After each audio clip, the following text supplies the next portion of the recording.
And here we go. If you travel outside of the ACT to one of those big cities like Sydney or Melbourne, the big smoke, and you mention you're from Canberra, unfortunately, you might hear some very silly voices saying, oh, it's boring there. I went there once, it was boring.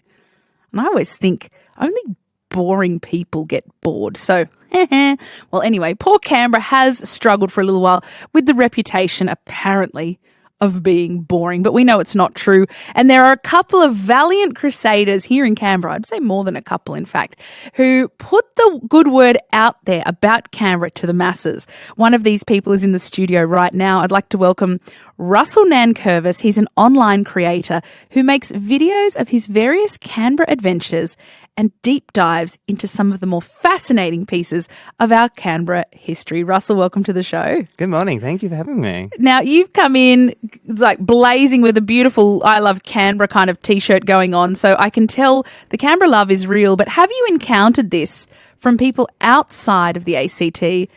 Have you heard them say we're boring? I think people have definitely dismissed us, and the biggest complaint is, I think it comes down to basically we are the seat of Parliament. So everyone's like, oh, Canberra, and they just think of politicians. It's boring. There's nothing there.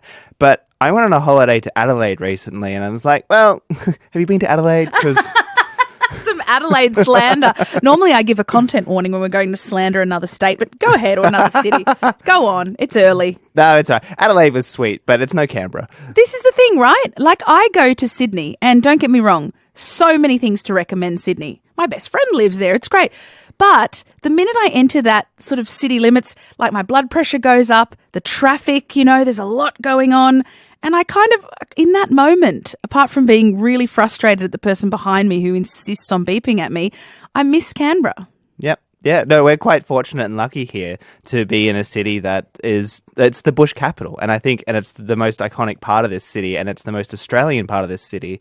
And yeah, we're fortunate. Yeah, we have road closures all over the place at the moment because, again, the light rail. But our traffic is nothing compared to zero. Other cities. Yeah. Hey, Russell, how long have your family been in Canberra? Funnily enough, I don't really have any family in Canberra. I actually grew up in Bathurst. Oh, how'd you end up here?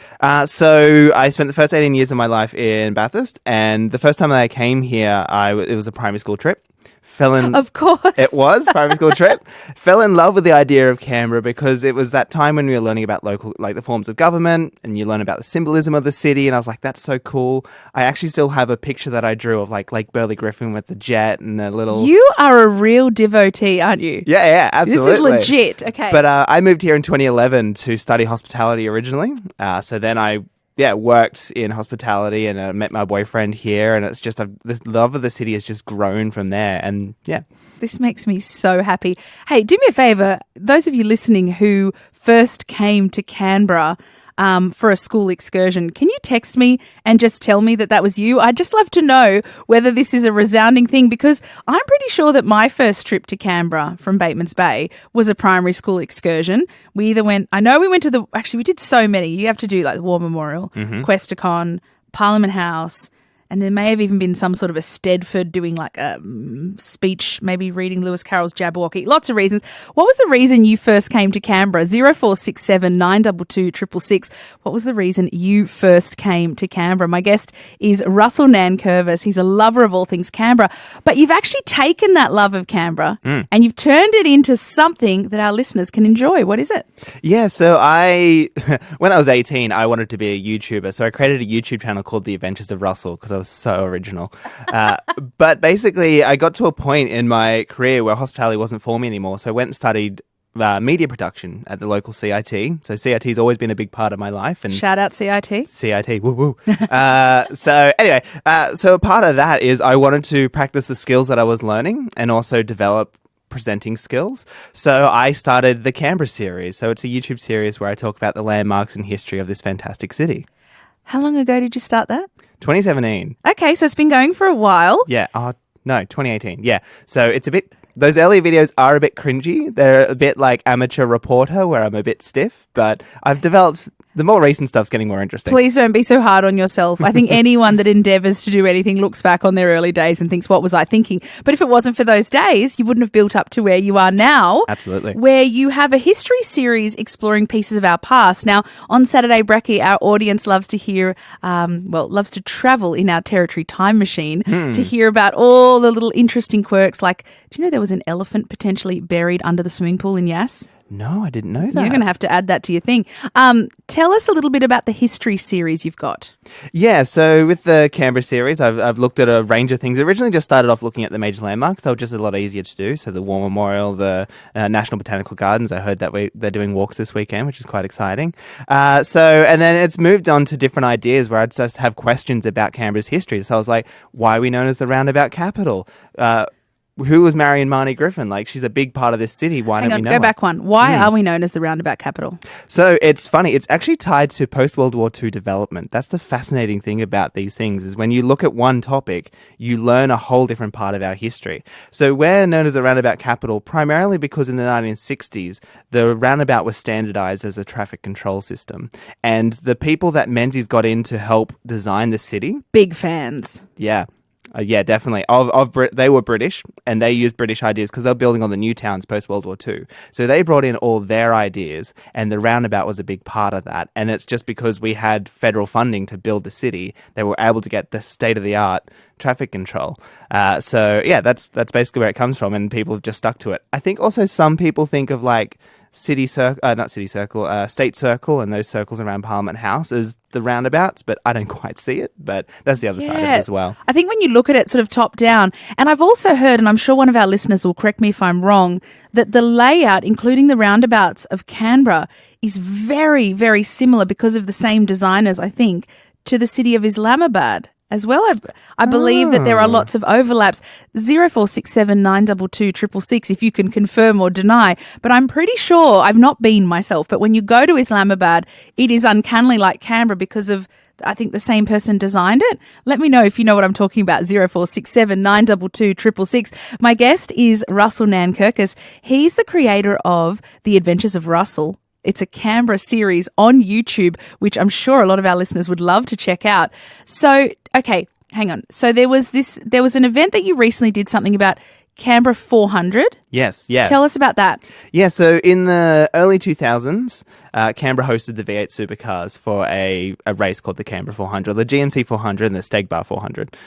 So basically, Kate Carnell, she was Chief Minister at the time, and she had a bit of a calamitous leadership, you could say. So she had the Bruce Stadium and the Canberra Hospital tragedy that happened. So she kind of really wanted to do something that would sort of draw attention and change the conception of Canberra and drawing the crowds and do something for winter. So instead of a Lighton, she's like, let's do V8s.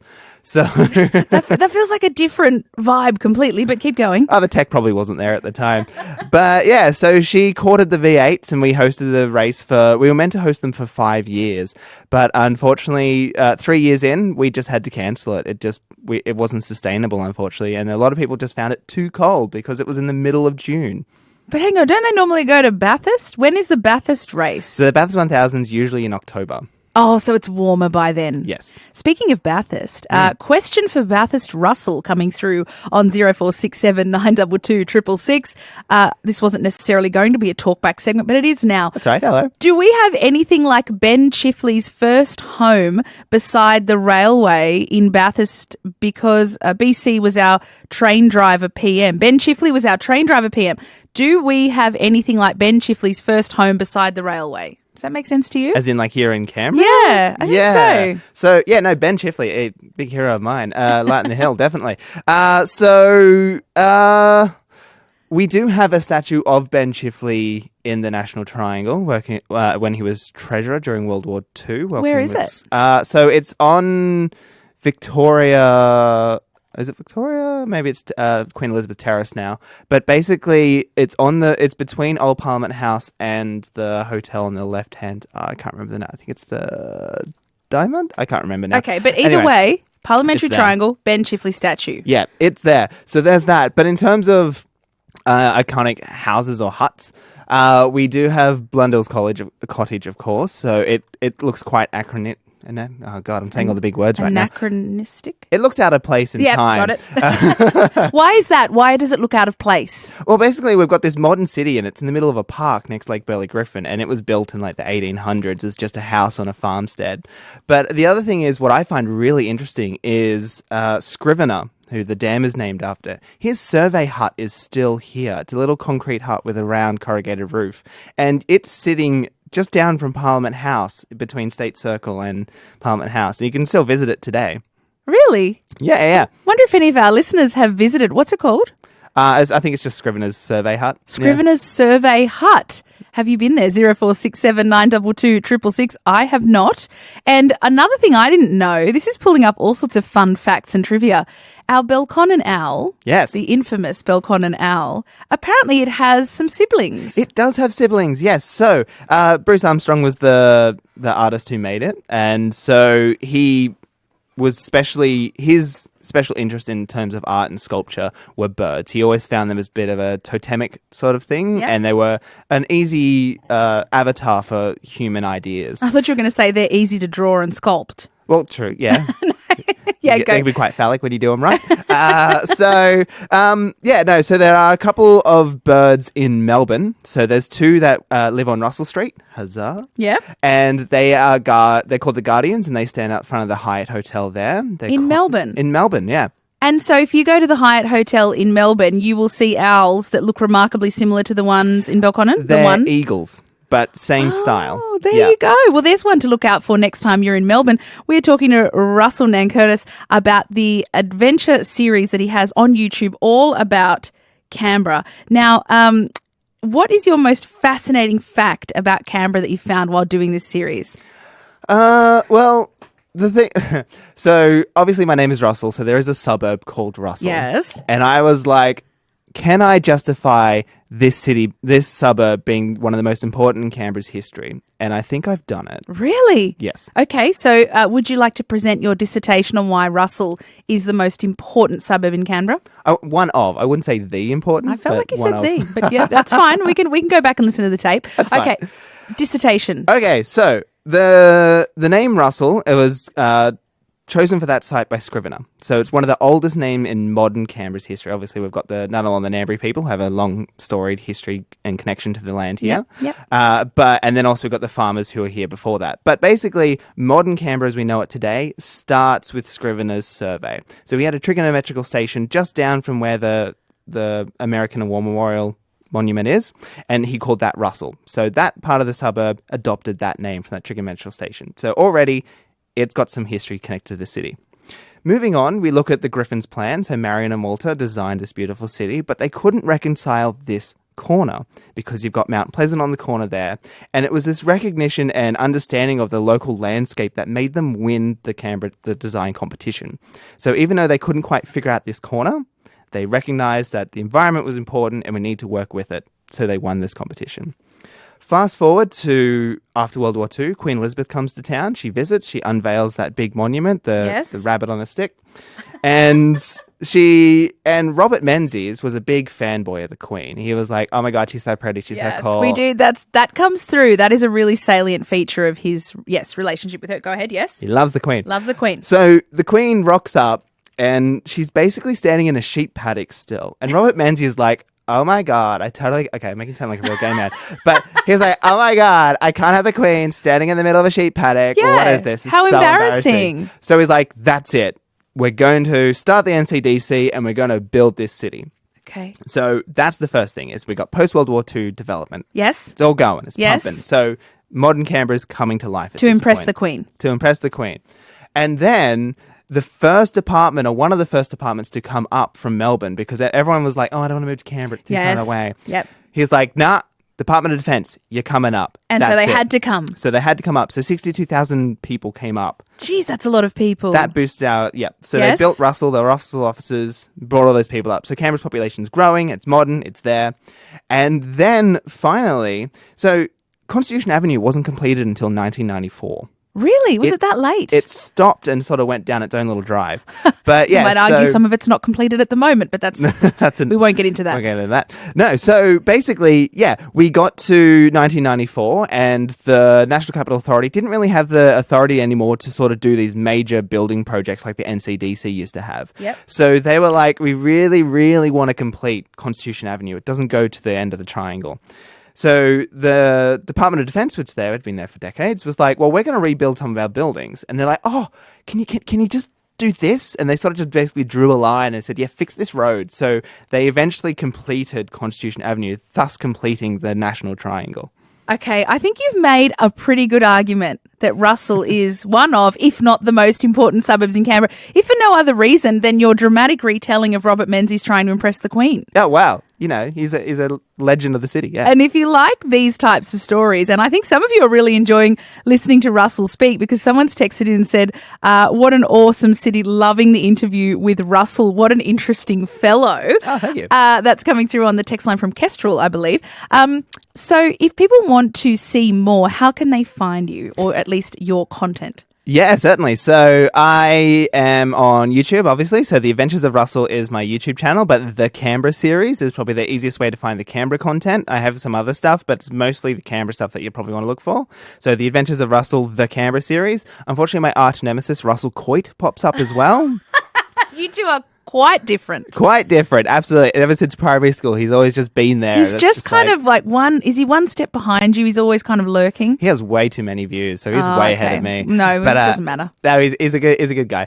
But and obviously on Instagram as well, you can find me as the _Canberra series. So just the Canberra series, you'll find me. The Canberra series, Russell Nankervis. He is the creator. A lot of you are loving listening to him. We might have to get you back on the show again one day soon because I feel like we've barely skimmed the surface of what you know about Canberra's history. There's so many wonderful stories just under the surface. I think that's a lot of people don't recognize and understand that we have so many stories. Dare I say you need a podcast. Russell Nankervis, thanks for your time this morning. Thank you so much. And coming up, as I promised, after the news headlines, we'll be talking about a dinosaur podcast because dinosaur love might start when you're teeny tiny, but it definitely flourishes again later in life, particularly when you have children and grandchildren. So stick around for that.